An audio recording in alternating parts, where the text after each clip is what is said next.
Hello and welcome to the Wellness Connection. I'm your host, Fiona Kane. Today I'm going to be talking about how we idolize certain people, and it could be celebrities or it could be activists, it could be all different people, but how we idolize them and follow them, sometimes not always a good idea. So I'm just calling into question why we do that and if that's a really good idea. And look, I'm a really good example of this myself because as I've gotten older, there's different people I followed and different people I thought they were amazing. And then they've uncovered or shown themselves more and more. And I've been horrified and thought, why did I think that person was wise? Why did I think that person was wonderful? And I think it's important that we, it is okay to, read books or watch podcasts, listen to podcasts, whatever, listen to different people or movies or art or whatever it is, engage with the story, engage with the material and listen to whatever that person might be saying. That's great. Not an issue there. The issue is when we just kind of assume that they're right just because they're a celebrity or, and once upon a time it used to actually be that way because if someone had a microphone, having a microphone meant that you were an expert and it was true. But these days, everyone's potentially got a microphone and anyone can jump on TikTok or whatever and be an expert. So even more so, we've got to be careful, and more so even now with AI. The amount of AI stories I see coming through on my feed, on whether it be on Facebook or wherever it is quite huge at the moment. And you'll see one story is like Mick Jagger said this, and then someone else, and I'll see three more stories exactly the same language or different people have said it. So also be aware there's a lot of fake stuff online at the moment as well. But yeah, look, I would say like when I was younger, when I was a teenager, I was really into music. So I was very, very influenced by musicians. And so a lot of my worldview came from what different musicians were saying, which is fine and which is like was pretty normal and that's okay. Obviously, artists and musicians, generally speaking, their worldview is usually much more on the left variety, which left used to sort of be somewhat normal back in the day too, when it kind of just meant that you wanted equality and fairness and things like that. It's kind of a whole different story now, what it's turned into. But anyway, yeah. So that was where, But I used to think, I used to really admire a lot of pop stars and rock stars and things. And, I learned a lot from them, but I also over time began to realize that they were just people as well. And they were just as fallible as anyone else. And, and then I really sort of, I was quite obsessed. Once upon a time, it was like the movie stars. And so the younger people these days probably don't understand it so much because now you've got all the influencers and stuff. But movie stars used to be a big deal. They were a really big deal. And we were really interested in what they had to say. Well, not everyone, but many of us were really interested in what they had to say and thought that they, somehow again, that this person who is attractive and successful and living in his big mansion and has made it in life, they've got something really wise to say. And look, sometimes they do, and sometimes they're, idiots like Jane Fonda, So again, listen to what they say, but you don't have to follow it. I mean, why we look at someone, say like Gwyneth Paltrow, right? She's obviously been very successful, but she also she grew up in a family of both of her parents were successful actors. They were both elites in elite society. She grew up a completely elite life, not being touched by anything real, just this, perfect life where she was pretty much given everything and taken everywhere. And I remember her telling the story of how her father took her to Paris. And the reason he took her there was because, a woman's first experience of Paris should be with someone who unconditionally loves her or something along those lines. And I honestly, like, obviously part of me was really jealous of that because a lot of us have different stories when it comes to our relationships with our father or our father figures or whatever. But that shows you how much in touch with reality she is, right? And then she's got this wellness blog, wellness brand where she can advise you on what's the best way to manage your health. Now, she who has, probably something along these lines, right? She has her yoga teacher turn up and do a class with her, maybe then her Pilates teacher, and then she has, I don't know, some green smoothie thing that her chef puts together for her, made from organic things grown in, I don't know, some fancy place. She gets, jetted in from wherever. And then, then she kind of puts all of her organic skincare on and her makeup or whatever, and goes to lunch with her girlfriends or whatever she does, and it's just like, that's what her life looks like right now. I think a lot of us could maybe be healthier if we sort of didn't really have to do any housework or actually do anything, and we're able to have our staff come and do everything for us and make everything for us and make our food and put it in our hands, and it's like pretending that she's doing it all, making it all. Sure she is, and then Jen Aniston, she's whenever they interview her about how she stays looking so young, and she's always talking about staying hydrated. And while hydration is really important part of staying young, it absolutely is. They've all had surgeries of some kind, or fillers, or whatever they get done, and they go and get their $5,000 laser peels, and their this the botulism injections and whatever it is. And look, good on them, great if they can do that, and that makes them happy, and that makes them look young, and they get a longer career. Well, fair enough. But why should we be reading their stuff about this is how you look after your health, and like wondering why we can't compete, and wondering why we can't do that? I've noticed too more recently that it was for a while there in the celebrity culture, it was the fat acceptance movement, and it was loving yourself as you are, and every size is healthy, and now suddenly anorexia is back again. Have you noticed that? Now Ozempic exists. And anorexia has come back in fashion. Just watch some of the red carpets if you don't believe me. Look at some of the, what are the girls from the Wicked girls? Those two, they both look skeletal, and there's a lot of that going around at the moment. So why would we follow them? Seriously, and don't forget that we do forget this, but actors, like I think musicians, at least for me, musicians often write their own music, and they're sharing their gift, and they're sharing their message, and at least a lot of it, well, once upon a time anyway, it came from them, and it was their thoughts, or it was their observations about the world. But actors are reading lines that someone wrote for them. Right? They're getting paid to learn how to learn something and say it back in a way that looks real, which is not great. I can't do that. So good on them. And if they can make a career out of it, amazing.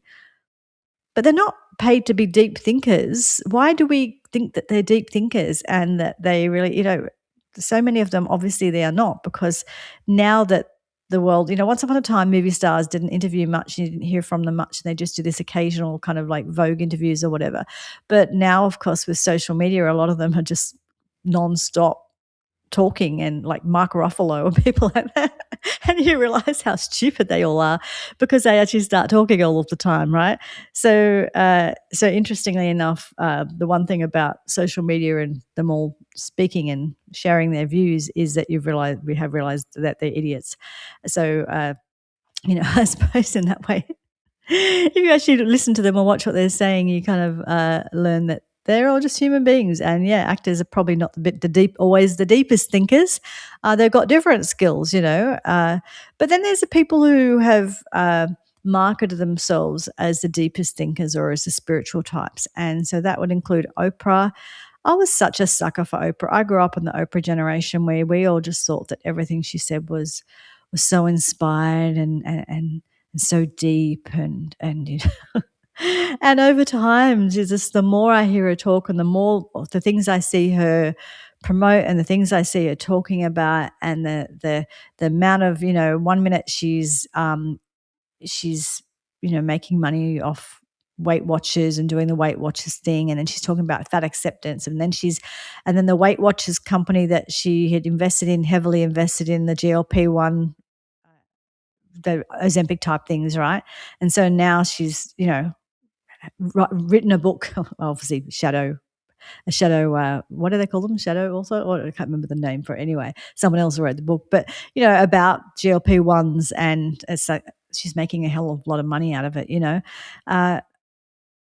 I never fully understood how much she was just about money, and how much she was good at playing the profound thing. And the people that she's platformed on her show, because she platformed that weirdo guy. Where was he? He was in South America somewhere, and he was some spiritual guru, and turned out to be just some sort of weirdo that was assaulting all of these women and using the spiritual guru thing as a way to suck them into his lair, whatever. And she platformed him, and she never apologized for that either. So interestingly, there's all these people over the years that she's platformed, and she's never come back and said, oh, that wasn't a good idea. Her judgment to me is, as I've just really looked at her, oh, okay. And the other thing I found, that when I used to be really into, the Oprahs of the world, and all of the people, the spiritual gurus that she has on the show and that she used to promote, and the Deepak Chopras of the world, who has had some interesting stuff in the Epstein files. And look, the Epstein files, I'm not going to go into. A million people are doing that. That's not my thing.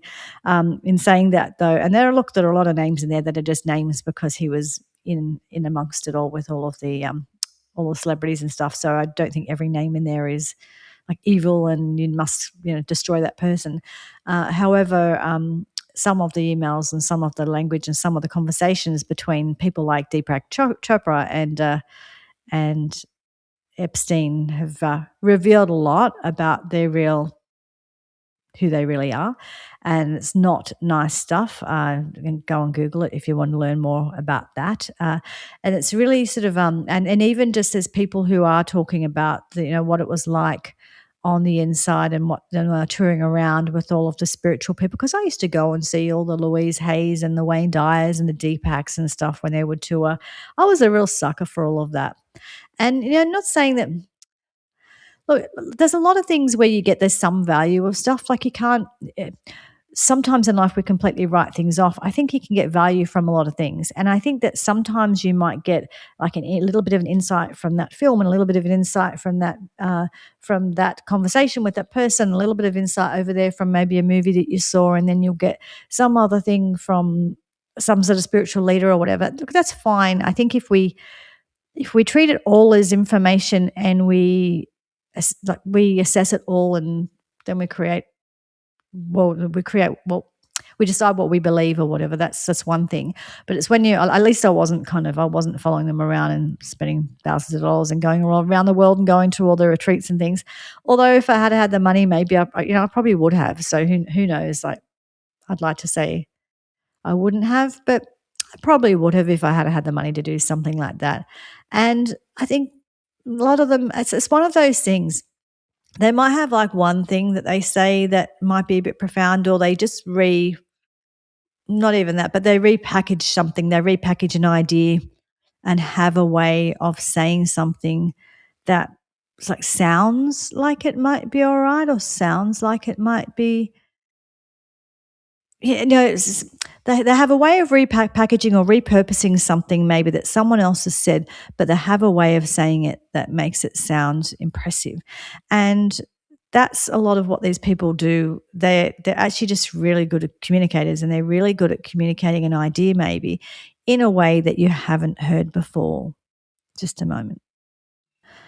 My phone wasn't on silent. It was distracting me. But yeah, so essentially these people are really good at just maybe repurposing an idea, repurposing a saying. They hear someone else saying it, but they can market it a bit better, or they have a different personality that can market it better. And that's what they do. And good on them, great, But when I now listen back to some of the things, like again, some of these people have great sayings, but I've noticed that a lot of the people that market themselves as, spiritual and compassionate, and they use that kind of languaging around who they are, they do say things that kind of sound profound. But then when you really, really listen to it, and you listen to it with a bit more of a bit less awe, and a bit more kind of just listening to really, like, what are they saying? What are they saying of substance? you just notice that there's not really any substance there at all. So many of them, there's now when I go back and listen to what they say, all they do is waffle, and what they do is they know all the key words to say to sound like they're being profound.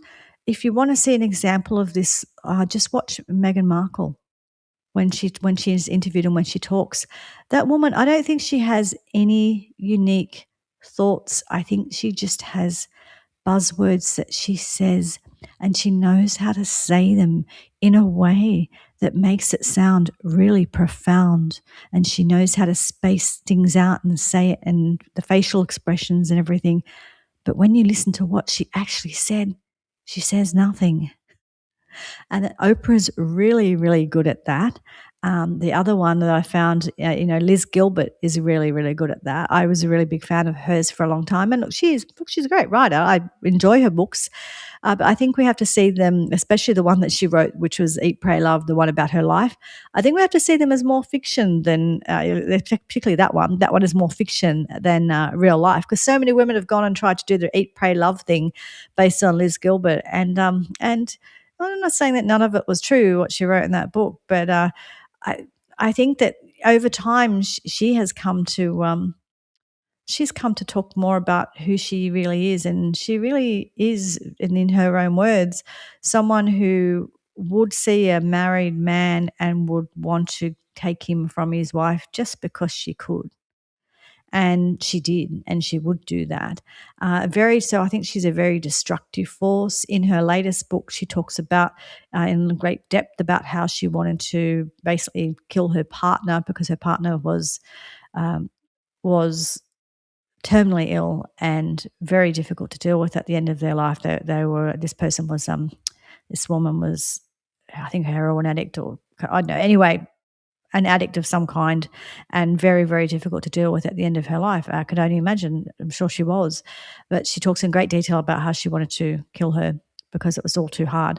And look, I kind of get that, but the way she says it, the way that, along with a lot of other things she says, makes me think that she is, wolf in sheep's clothing, and maybe she's just showing more that she's a wolf now, and being more honest. And I think that a lot of these people do show themselves. So pay attention. So look at all the people that you thought that, and even if it's like now it might be podcasters, right? And I'm not saying, look, I listen to so many podcasts, right?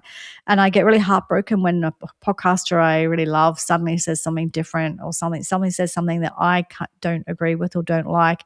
And at least I admire that when podcasters have the guts to say something different, because I think that sometimes what happens in the podcasting world is it's audience capture, where people just keep feeding back to the audience what they want, and they have success with it, so they keep doing it, right? So I get that happens. So it is good when podcasters do have the guts to say something different, but it has really taught me, it'll be lovely to be able to kind of go, oh, I just listen to this person's podcast, and that's where I get all of my information and all of my belief about politics or spirituality or health or whatever it is, and they will always be right, and then I don't have to think too hard, or I don't have to go and research. But it's still not as simple as that. I will just say with everybody, just whether it's your favorite podcast or your favorite political commentator, your favorite artist, your favorite actress, your favorite whoever, musician, whatever, I'm not saying don't listen to what they say. I think people can be really interesting, and I think that conversations are really important. So I'm all for let's have conversations, but don't just blindly believe that they're right just because you respect them, because people can be wrong, and there's all sorts of reasons why they might be wrong. One, a lot of these people are being paid to do what they do, and when you get paid to do things, when you're paid for stuff, obviously, being paid for stuff makes you maybe change the way you do things, right? So we do know that. I'm not saying it in every situation, but like but particularly if you've got sponsors, or if you like Oprah situation with GLP-1s and the Weight Watchers and everything else like that, right? When you've got big investments in companies that make a lot of money, of course you're going to say the things that support that. And so just be aware that all podcasters who have a lot of success, when they say things that are a bit over the top or nasty or whatever it is, they get a lot of reward for that. And so then they keep doing that, right? So just be aware that a financial reward and clicks and all of the rest of it. So I suppose what I'd just like to go back to is saying, look, I suppose I've just shared here, there's lots and lots of examples of, over my lifetime, people who I've admired or people who I've listened to, who later on I've realised they're maybe not all that, or they're human and they're right about some things, not others. And now it's influencers, and influencers are the most obvious, because influencers, like, I mean, the Instagram thing says like sponsored by whoever. So it's still that girls want to go out and do what they do and buy the brands and that sort of thing. I would just say, be careful of who you listen to, or just listen to a wide variety of people and opinions, whatever it's in regards to, whether it's in regards to your health or where you're spending your money, whether it's financial advice or whether it's about politics or whatever it's about. Be aware there's a lot of fake stuff. Be aware there's a lot of fake people. Be aware there's a lot of vapid people who sound really profound, but they're just really not. And be aware that actors are just being paid to say lines. It doesn't necessarily mean they're hugely intelligent and have great insight. Some of them do, but it doesn't mean that they always do. Musicians, see the world from a certain point of view and they've got a great insight, but it doesn't mean they're right about it all either. So just be aware that just because people are famous or rich or they've made it in some way or another, or that they've got a microphone or that they've got a popular podcast, it doesn't always mean they're right. It doesn't always mean they're wrong either. But just question, because I've questioned myself over the years, and I see myself, I very easily like to kind of, oh yeah, I'm going to be part of that team, I like that because I think I like the feeling of this. I think as human beings, we like that safe feeling of, a safe, comfortable feeling of, we know what to believe and what to think, because this person we really admire thinks and believes the same thing. And while that's very comforting, it can be a real trap. And so allow yourself to be uncomfortable and kind of go, look, I really agree with her when she says that, but I don't agree with that. And that's okay. And that's okay. It's okay to have that discomfort. Allow yourself to have that discomfort, because if you don't, you might just get sucked down into something that's harmful for you. Anyway, I might leave it there. You might want to give me some feedback and give me some examples of where maybe you've kind of followed people and then realized, oh, okay, that wasn't a good idea, or you've had too much trust in someone who is famous. They're still just all human beings. We are all flawed human beings.